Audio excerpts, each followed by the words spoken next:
So today we are going to take DB connections in Golang. For SQL-based DB connection, we are using Postgres as an example, and for NoSQL, we are using MongoDB as an example. So I have started the servers in a Docker container. So you can have a Docker container for those servers to test it, or you can install it on your machines. So to connect to a SQL-based database, we have a package called database/SQL inside Golang. So to create a connection, you will use this package, and based on the database you are connecting, you will import a driver package. Say for example, we are using Postgres server on our machine or on our example. So I imported this lib slash pcube, which is for Postgres driver. Okay. So to connect to the Postgres, we need to create a connection string. So our connection string will hold the parameters for the connection like host, port, username, password, database name, and the SSL mode. Okay. So once you have all these fields, you can create a connection to your database. So what I'm doing is I'm getting these values from constants defined here. So in our case, our host is localhost, port is 5432, username password is admin at 123, and database is employee. Okay, so in actual code, you will be taking these values from your config or environment variables. But for simplicity, I'll just take it from these constants here. Okay, so once you create your connection string using this fmt.sprintf, so it will replace all this percentage s with the values, and you will get a final string. So you will pass the string in the SQL package which we imported. It has an open function, so in that we specify the name of the database which we are connecting, say Postgres, and the connection string which we created here. So it returns two values. One is database object called SQL.db, pointed to SQL.db, and an error. If there is any error while connecting to a database, we will get an error. So we'll print it and return. And if nothing, no error is there, we'll get this DB object. So to just verify the connection, what we are doing is we will ping the DB using this ping function. And if there is any error, we'll print it and exit. Or if there is no error, we will print this message. Also, we have this defer function call for close method of this DB. So just to ensure that this DB connection which we made is not left open, we are calling it, passing it inside this defer statement so that it is closed once we exit this main function. Okay. So to create like to now we created this DB connection, right? So we will be performing some operations on this database. So what I did is I created a package here called PostgresDB, and I copied the code we had in this DB connection file, and created a function called initDB. So this DB basically does the same thing, and it returns this DB object so that we can use it in our code, in other code, right? So in this insert code, I imported that PostgresDB package, and I'm calling this initDB function. I'm passing the values required, and I get a SQL.db object, right, as a con variable. So I'm deferring the close method so that we close it once we exit this main method. And now what I will do is I'll create an insert statement for in a string format. So we have a table. So if we look at the database, so this is our database, right? This employee database. So inside this, we have a table called employee. So it has four fields: ID, name, salary, and type. So ID and salary are integers. ID is basically a serial, which will be also our primary key for the record, and it will increment in ascending order from 1 to uh, uh, up order. And our name and type are varchar fields. Okay. So to insert, we create an insert statement, insert query here. So insert into employee table these four column names with the values which we pass inside this bracket, right? So we are passing 1 gym, 1200, 12,000 and permanent for this ID, name, salary, and type. So to execute this query, we call the connection objects. exec method. So exec will execute this insert statement and it will return two values called result and error. So result will contain for our insert statement will contain the number of rows inserted and an error. So if there is an error, it will print we will print that error and we'll exit the code using fatal method. And if there is no error, we will print inserted one row. Similar to the insert query we created here, while passing the values inside this query itself, you can pass in placeholders instead of values like $1, $2, $3, $4, and then you can pass it when you call this exec method. You pass the first parameter as insert dynamic insert statement what we created here, and the rest four values are the actual values for this placeholder. So $1 will contain will be mapped to 2, $2 will contain will be mapped to Jane, $3 will be mapped to 10,000, and $4 will be mapped to contract. Okay, so once you execute this, this exec method will map these values in here, and it will execute this query. And if there is an error, we should log the error and stop the program. Or if there is no error, we will print that inserted second row. Okay, so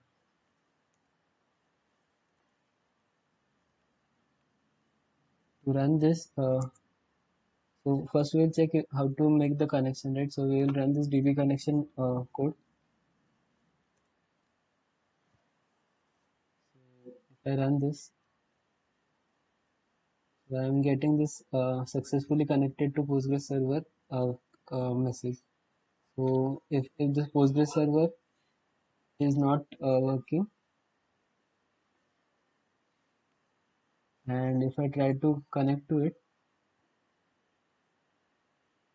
I should get the database is shutting down or whatever error I have. So it is shutting down now, and once it stopped, I should get this error say no connection could be made because the server is down, right? So I'll just start this again. Okay, and now if we do a connection, we get successfully connected. Now let's insert some data inside the table. So we will run this insert function. So we connected to the database and we inserted two rows, one using direct query and one using the placeholders inside the query. Okay, so if we go to the database and if we check the data table, we should see two records which is just inserted, right? So to do this same thing, to see what records we have inside the database, we can fire a select query. So it does the same thing. It gets an connection object, and then for select we have this query method. So you pass in the select query inside this query method. So select star from employee, and it should return rows and an error. So rows will contain the actual data, and if there is any error, we should get it in here, and we'll check it. And if there is an error, we'll stop the print it and stop the program. Or else, what we'll do is we'll call the rows.next inside a for loop. So rows.next will say if there is data or not. So we are iterating over all the rows which we got in the result, and if there is data it will iterate, and once there is no data left it will return false.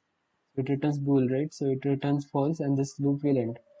Okay, so to get the data out of this rows result which we got, so we call this scan method of rows, and to get the data, so since we are doing select star, right?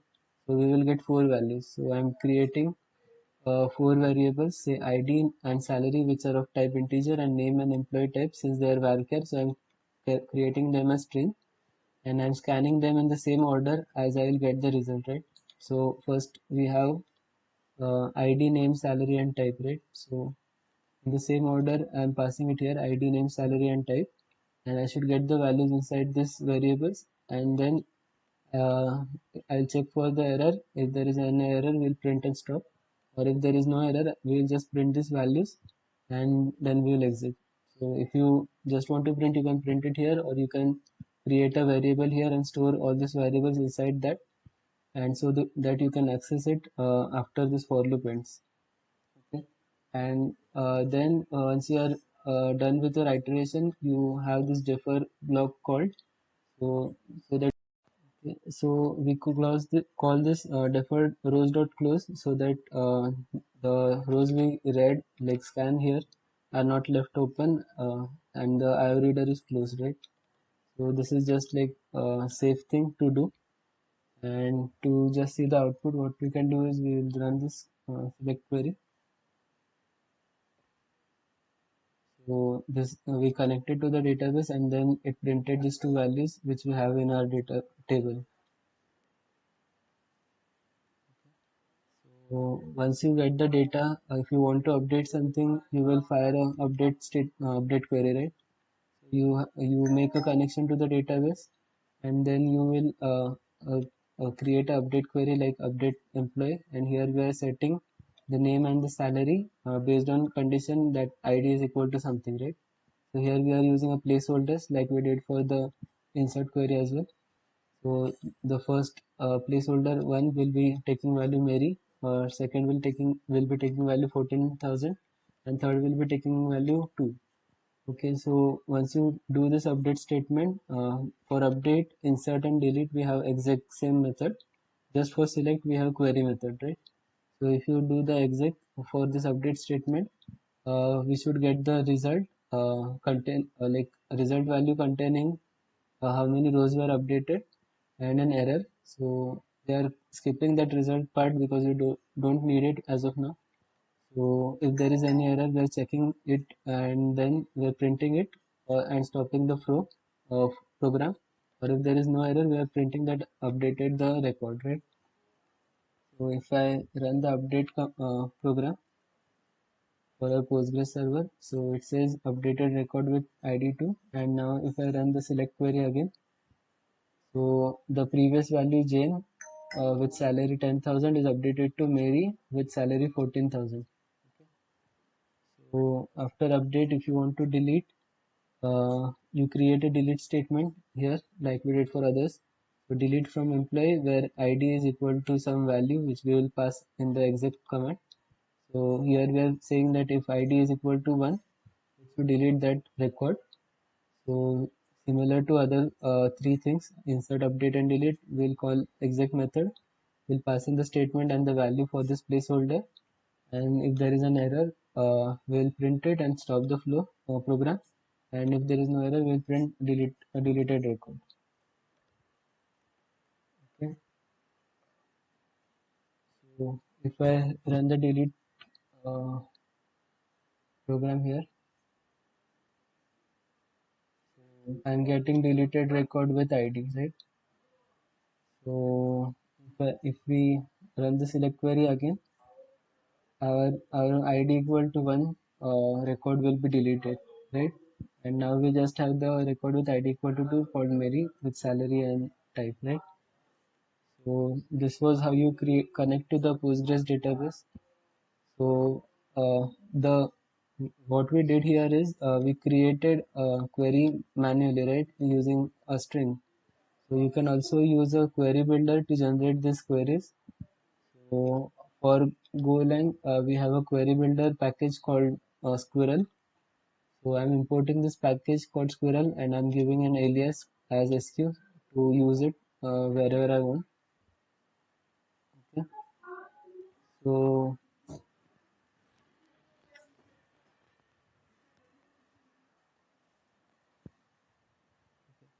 so once we have this we have this SQ imported, so we can call the SQL select.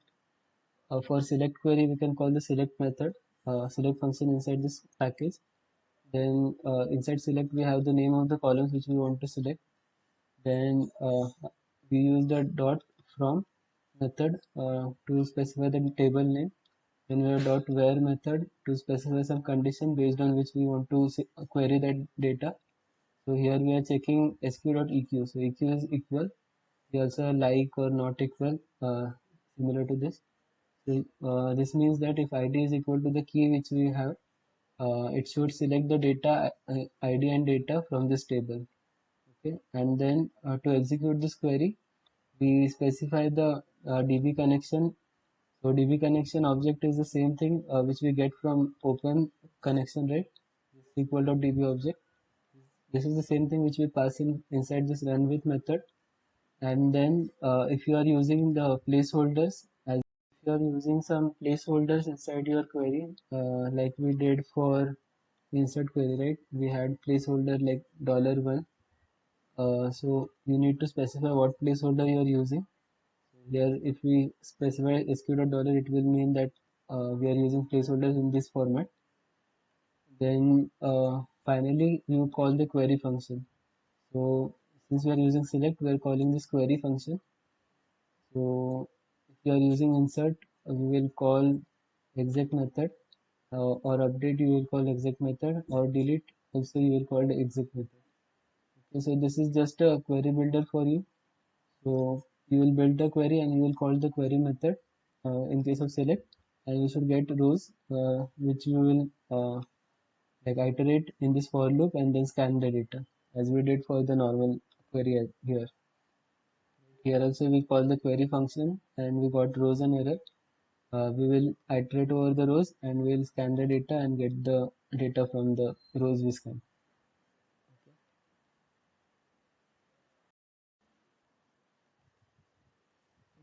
So similar to what we did for Postgres, like SQL based database, we can also connect your NoSQL database from Golang.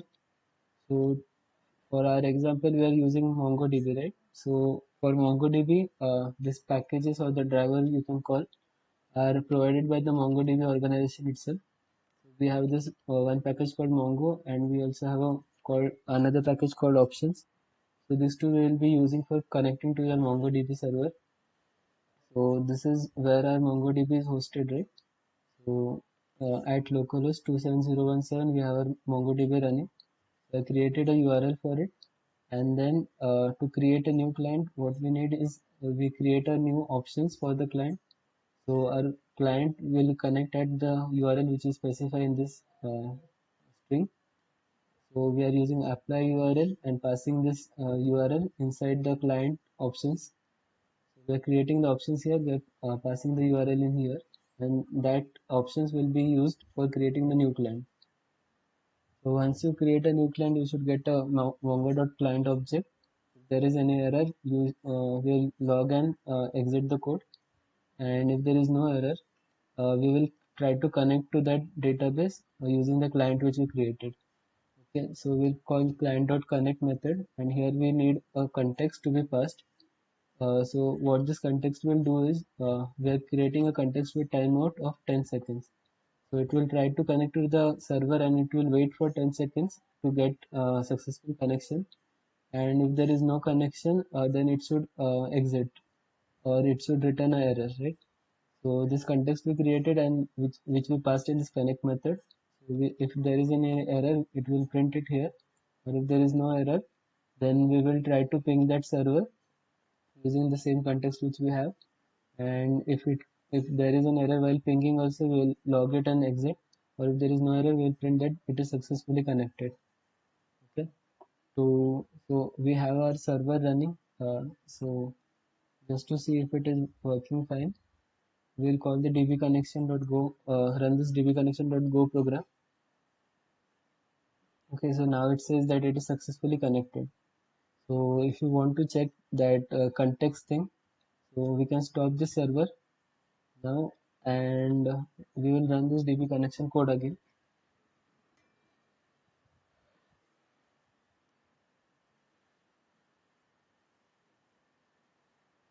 So now it is waiting for 10 seconds, and once 10 seconds is completed, you will see an error saying context deadline exceeded. So it waited for 10 seconds, and after that the context was deadline was exceeded, and it is printing the error which happened during that connection. So no connection could be made as the target machine actively refused it.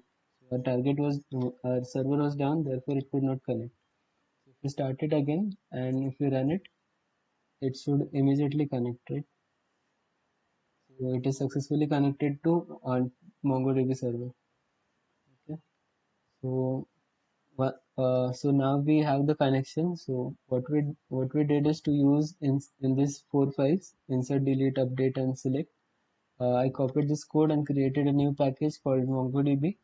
I created this initdb method, and it should return a mongo.client for me once the connection is successful. So the code is same; it is just returning a client which I will be using in other files, right? So I'm importing that MongoDB here, package here, and then I'm inside this main function. I'm calling this initdb, and I'm getting a client out of it. So to connect to a particular database and a table, so we have this database called employee and a collection called as employee again. So employee, this is the database, and this is the you can say table if you talk in SQL terms. This is your table inside the MongoDB. So once you pass in this call this methods, so you should get a collection object, mongo.collection, which will be your object which you use to perform the operations, right? So to insert or update or do anything on this MongoDB, what we need is a structure which will correspond to the data which was storing inside this database, right? So we have four fields: ID, name, salary, and type. So to store a data, we will create variables out of that type. So here we create a variable called John with of type employee, and we're passing these four values in the same order as we defined here. John will be the name of this field, right? So name will be John will be stored in this. Then 10,000 will be the salary, and contract will be type, right? So similarly for Jane, 2 will be the ID. Jane name will be Jane. Salary will be 12,000, and type will be permanent. And similar for Ben. So we have three variables here. So to insert a single record, we have a function called insert one on the collection object we created. So you pass in the context as the first parameter. So it takes the context as the first, and the second is the actual document or the data you are storing. So this context to do is a dummy context or an empty context. You can also pass in background context or a context like we created for this connection, right? You can create a context with timeout so that if your insert query is taking too long, it will exit with this timeout. Okay, so you can pass a context here. We are just passing a dummy context here, and we pass the record which we want to store. So insert one will return two values, the result for it, like the rows inserted and something relevant information, and error if any. Okay, so if there is an error, we log it and exit. If there is no error, we print this inserted one row, one record. Then to create multiple insert, like inserting multiple data at one time, you need to create an array of interface and pass in the data you want to store. So first time we stored this John variable, now we will store Jane and Ben. So we are passing this Jane and Ben as the first and the second argument, second element of this slice, and this slice which will be passed inside this insert many function. So insert many will take a slice of interface, and the first will be a dummy context or an empty context, and it will also return a result like how many records are inserted and an error. So if there is error, we will log it and exit. If there is no error, we will just say inserted two records. So if we want to see the output, we'll run the insert program here. Okay, so it said inserted one record and inserted two records. So just to see if it could insert it properly, what we will do is we'll open the Mongo CLI, and inside this, if you see, we have four DBs. So the admin, config, and local are your default DBs, and employee is the DB which we created. Then we'll use this DB, and to see some data, if there is any data inside this. So we have a table called employee inside employee DB, right? So db.employee. Then we will call this find method. So it should return all the records which we inserted, right? So we inserted three records, 1, 2, 3, with John, Jane, and Ben. So it should return all the three records. Now to do the same thing inside code, we have the select code. Here also we get a client using initdb and we create a connection to this table or collection called employee. Then the one thing we need here is a filter.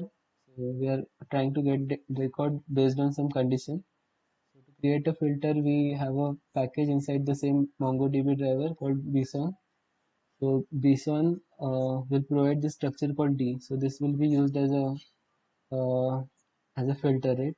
So here we are saying that if name is equal to John, so we are creating a filter for name equal to John, and we are passing that filter inside our find one. So we have two methods to query data.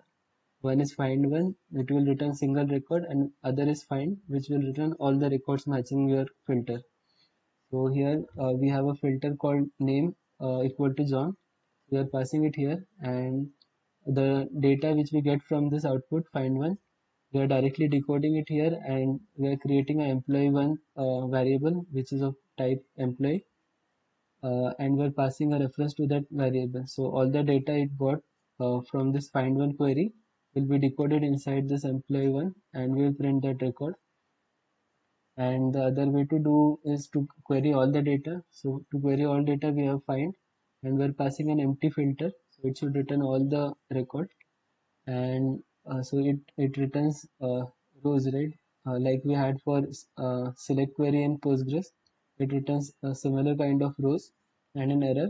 So we check the error, and if there is any error, we'll print and exit. And if there is no error, we will iterate this rows in a for loop. We'll call this next method, and it should return true until there is value inside this rows. And if there is no data inside this row, it should return false, and we will stop this for loop as we did for Postgres, right? So the only difference here is we need to pass a context inside this next method. Okay, and to get the values, we use this decode method on this rows, and we're passing this employee variable as a reference.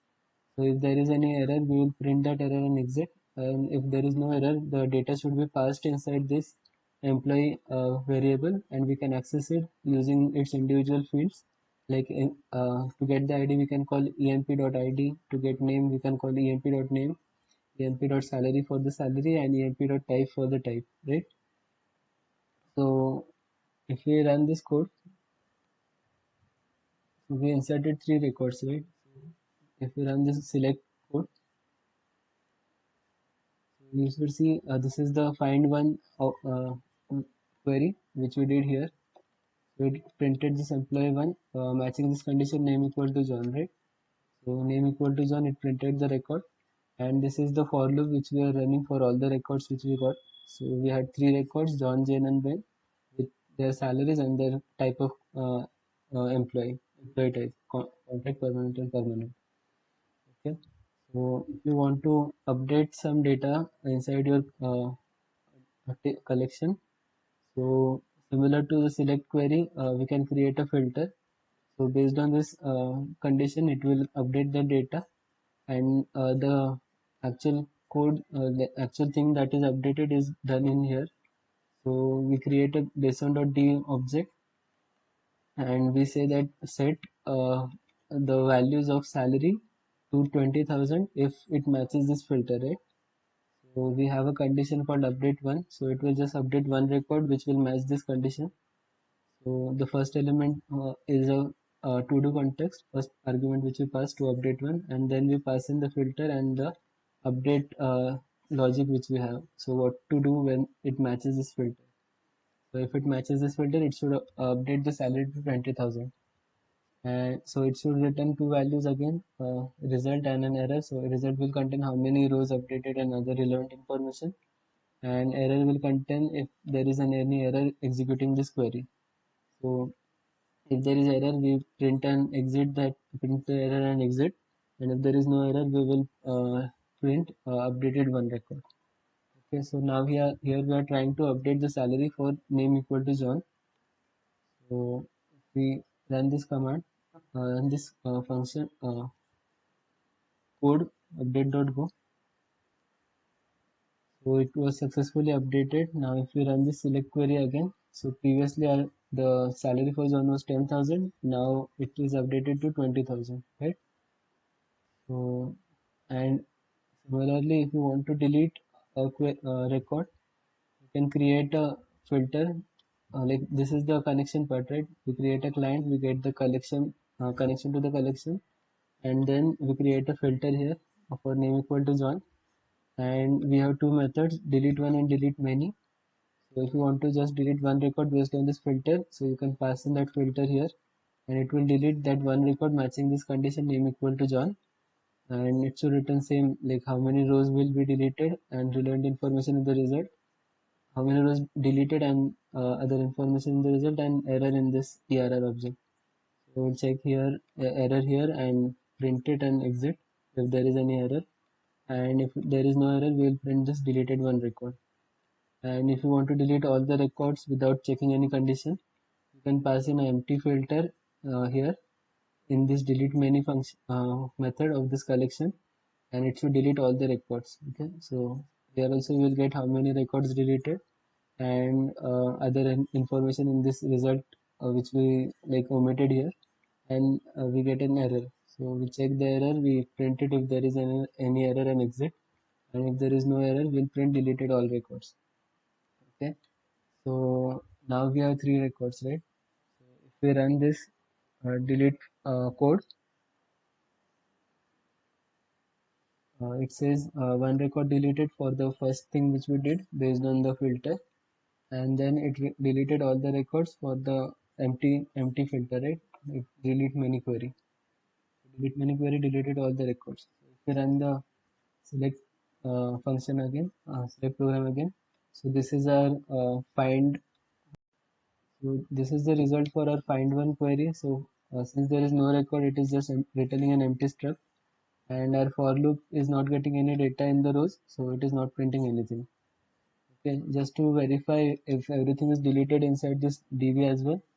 So if we try to run the find function here or find query here, you can see we don't have any rows printed, right? So first we are getting three records, now we don't have any records. So these were the CRUD operations which you can perform using NoSQL database. So apart from this, we can do is, I will just open this.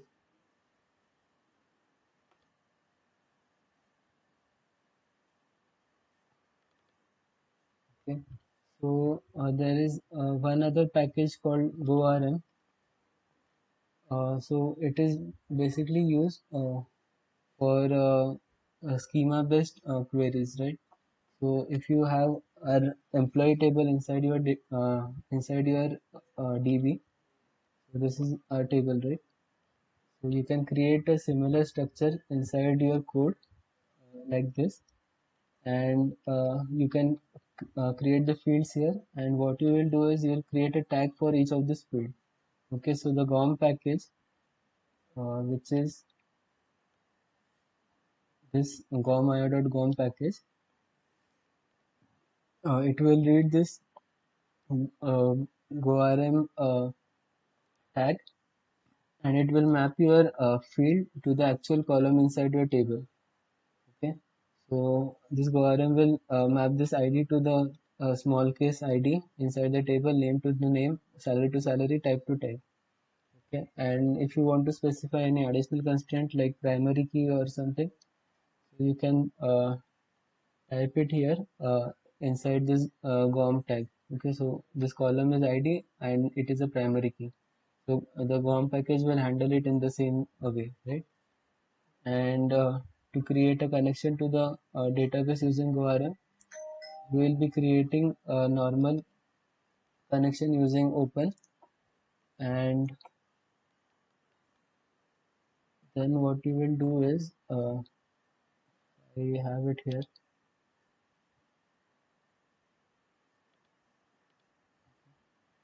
So you will create a connection to the SQL, and you will get a SQL.db object, and then inside the GOM package we have open function again.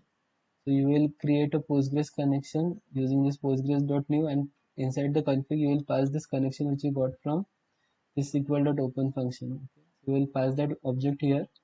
So it will use that connection to create a GOM connection, and you can use this GOM-DB new connection which we have, which is of type gom.db star gom.db to perform the CRUD operations.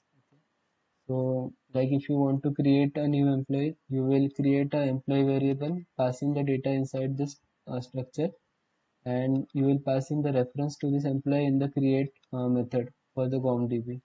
So here DB is our DB is of type star gom.db. Okay, DB is of type gom.db, and you will have this create method. So you will pass this employee, and it will create a record for this with values which we passed in this employee structure. Then if you want to update a particular field, you can access the name using employee.name, and you will update the value, and you will pass this employee again. Okay, so if you have a primary key constraint right here, so it will see that we are passing 1 again, so it will update that value inside this update method. Okay, and if you try to uh, create it again like this, so it should give an error saying that we already have a primary key called 1 with value 1, right, inside that table. So this should give an error. If you do an update, it should like update the value of this record with from EMP to EMP2, right? So this is just a extra thing which you can use. Like if you want to define the schemas and all inside your code, you can do this using this GOM package, or you can directly have this raw queries using your normal SQL package.